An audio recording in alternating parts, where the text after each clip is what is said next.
अगर आपको नए घर में किचन बनाना है या एग्जिस्टिंग किचन को रिनोवेट करना है, इस वीडियो में मैं कुछ ऐसी मिस्टेक्स बताने वाली हूँ जो आपको अवॉइड करनी है। लास्ट टाइम मैंने बेडरूम डिजाइन मिस्टेक्स के बारे में वीडियो बनाई थी जो आप लोगों को बहुत पसंद आई थी। तो as a part of series में और भी डिफरेंट स्पेसेस के लिए वीडियोस पोस्ट करने वाली हूँ, तो वीडियो को लाइक और चैनल को सब्सक्राइब अभी से ही कर देना। और हाँ, हमने रिसेंटली यहाँ पर 50,000 सब्सक्राइबर्स कंप्लीट किए हैं, जो हमारी पूरी टीम के लिए एक बहुत ही बड़ी बात है। तो उसके लिए आप सबको दिल से थैंक यू। मैं इस वीडियो में मैम, अरे आराम से, क्या हुआ? हमारा थंबनेल फिर से किसी ने कॉपी कर लिया।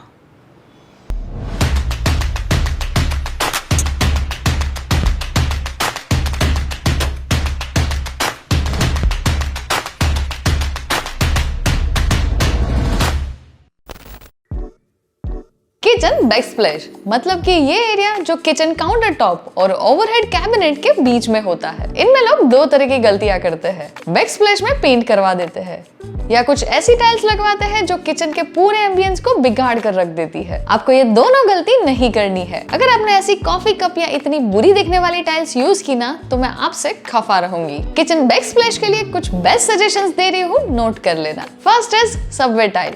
आप सिंगल हेरिंगबोन, डबल हेरिंगबोन या शेवरॉन पैटर्न क्रिएट करके एक ब्यूटीफुल बैकग्राउंड बना सकते हैं। इसका जो फिनिश होगा वो आपको ग्लॉसी ही लेना है, मैट मत लेना। इंडियन कुकिंग स्टाइल में मैट टेक्सचर को क्लीन करना बहुत डिफिकल्ट होता है, पर सबवे टाइल भी हमारे लिए एक ऑप्टिमल सॉल्यूशन तो नहीं है, क्योंकि कभी-कभी इसके ग्रूव्स में डर्ट क्लीन करना बहुत मुश्किल हो जाता है। अगर आपके पास डोमेस्टिक हेल्पर है जो रोज कुकिंग करने के बाद बैकस्प्लैश को क्लीन करेंगे, तो ही सबवे टाइल यूज करना। अगर आप डेली मेंटेन नहीं कर पाओगे तो go with the second type, which is पोर्सेलिन या स्टोन स्लैब। आपके किचन के कलर थीम के अकॉर्डिंग इसके कलर सिलेक्ट कर सकते हो, लेकिन ये थर्ड मेरा फेवरेट ऑप्शन है। जिस मटेरियल का आपने काउंटर टॉप लिया है, वो ही मटेरियल आप बैकस्प्लैश में ले सकते हैं। ये किचन में कनेक्टिविटी क्रिएट करता है और मेंटेन करना भी बहुत इजी है। तो आपने ग्रेनाइट, क्वार्ट्ज, नैनोवाइट कोई भी काउंटर टॉप सिलेक्ट किया है, वो ही एक्सटेंड करके बैकस्प्लैश में ले लो। Very beautiful, very elegant, just looking like a वाव।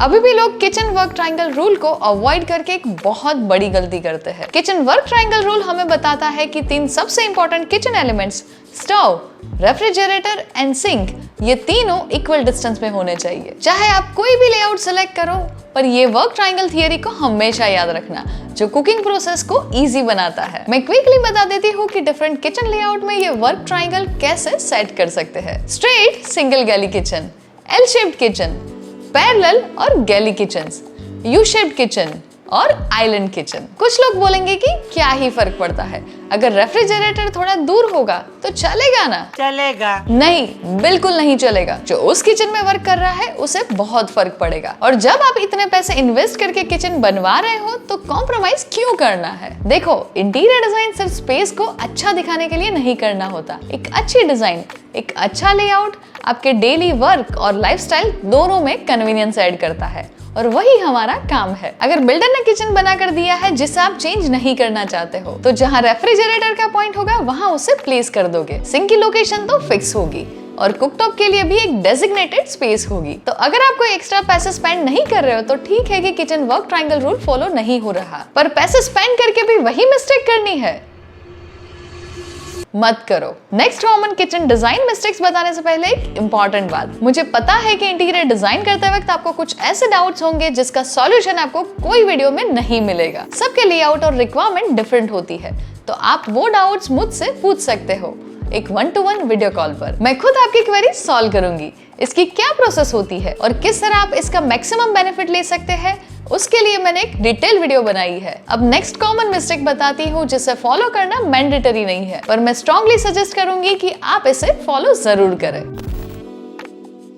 जब आप नया घर परचेस करने से पहले उसका सैंपल हाउस देखते हो तो आपको ऐसा लगता है कि मुझे भी अपना घर ऐसा ही बनाना है, पर यूजुअली जो सैंपल हाउसेस होते हैं वो फंक्शनल नहीं होते। कई बार स्पेस बड़ी दिखाने के लिए सैंपल हाउस में डोर्स भी नहीं होते, तो वहां पर आपने देखा होगा कि किचन ओवरहेड कैबिनेट को फुल हाइट तक नहीं लिया होता। आपको वो अच्छा लगता है और सेम चीज अपने किचन के लिए भी प्लान कर देते हो। अब देखो प्रॉब्लम कहाँ आएगी। कुकिंग की वजह से जो ऑयल और डर्ट का मिक्सचर हाफ ओवरहेड कैबिनेट के ऊपर जम जाएगा, उसे क्लीन करना बहुत ही मुश्किल हो जाएगा। हफ्ते में कितनी बार आप काउंटर टॉप के ऊपर चढ़कर उसे साफ करोगे? फंक्शनल नहीं है ना, तो ये गलती मत करना। किचन ओवरहेड कैबिनेट को फुल हाइट तक लेना, ये डिटेल मैंने किचन डिजाइन के वीडियो में अच्छे से बताई है, तो इस वीडियो के बाद उसे भी देख लेना, क्योंकि क्या नहीं करना चाहिए वो तो पता चल जाएगा, पर क्या करना चाहिए वो भी तो पता होना चाहिए ना। अब हम बात करते हैं लाइटिंग मिस्टेक्स के बारे में।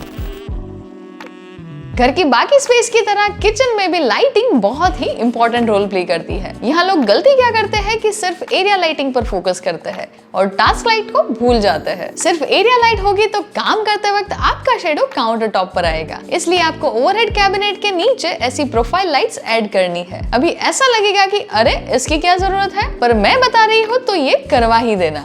फ्यूचर में मुझे जरूर से थैंक यू बोलोगे। पूरे घर में एक ही जगह होती है जहां पर हमें एरिया लाइटिंग में 6K इंटेंसिटी यूज करनी है, वो है किचन। मैंडेटरी नहीं है कि 6K यूज करना है, आप 4K भी यूज कर सकते हैं, पर कुछ लोग कुकिंग के वक्त ब्राइट लाइट प्रेफर करते हैं, तो आप अपनी कन्वीनियंस के अकॉर्डिंग ये सिलेक्ट कर सकते हैं। तो आपकी एरिया लाइटिंग 4K या 6K में होगी और किचन ओवरहेड कैबिनेट के नीचे जो प्रोफाइल लाइट लगानी है वो 4K में आएगी। और अगर आपने कोई ओपन बॉक्सेस या डेकोर निशेस बनाई है तो उसको आप 3K से हाईलाइट कर सकते हैं। अब एक और बात, आइलैंड किचन या ब्रेकफास्ट काउंटर के ऊपर आप पेंडेंट लाइट ले सकते हैं, पर अगेन ये ध्यान रखना कि हमारी कुकिंग स्टाइल हैवी होती है तो उसे क्लीन भी करना पड़ेगा। तो कुछ ऐसी लाइट्स मत लेना कि उसे क्लीन करना बहुत मुश्किल हो जाए। इसलिए मैं बार बार बताती हूँ कि फंक्शनैलिटी को ध्यान में रखकर घर बनाओ, सिर्फ दिखने में अच्छा नहीं। मैंने इस वीडियो के साथ कुछ प्रोडक्ट्स टैग की है, पर वो सिर्फ आपके रेफरेंस के लिए है, तो आप कुछ और जगह कॉस्ट कंपेयर करके कुछ सिमिलर प्रोडक्ट्स परचेज कर सकते हैं।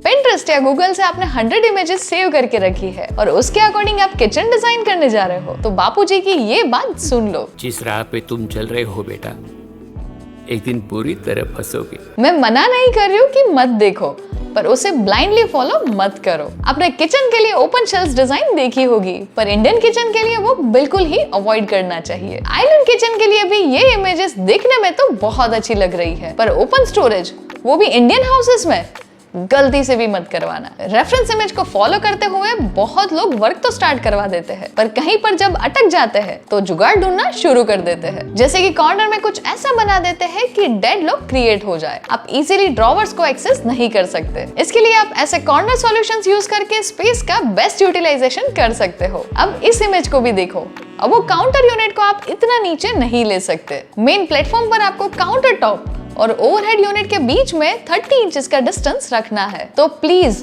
रेफरेंस इमेज को सिर्फ रेफरेंस की तरह रखना, उसे ब्लाइंडली फॉलो मत करना। अगेन, हमें इतना प्यार देने के लिए आप सबको दिल से थैंक यू। मुझे आप सबसे इंटरेक्ट करना बहुत अच्छा लगता है, तो अगर कहीं पर भी मैं आपको दिखूं तो come and talk to me. Recently Coldplay concert में भी मुझे सब्सक्राइबर्स मिले थे और उनसे बात करके मुझे बहुत अच्छा लगा, तो प्लीज डोंट हेजिटेट। और हाँ, ये वीडियो को लाइक करके अपने फैमिली मेंबर्स के साथ और जो भी किचन बनवा रहे हैं या बनाना चाहते हैं उनके साथ शेयर कर देना। नेक्स्ट वीडियो में हम बात करने वाले हैं लिविंग रूम मिस्टेक्स के बारे में, तो चैनल को सब्सक्राइब कर दो। ये है हमारी कुछ प्रीवियस वीडियोस जो आपको अपने घर का इंटीरियर डिजाइन करने में बहुत काम आएगी।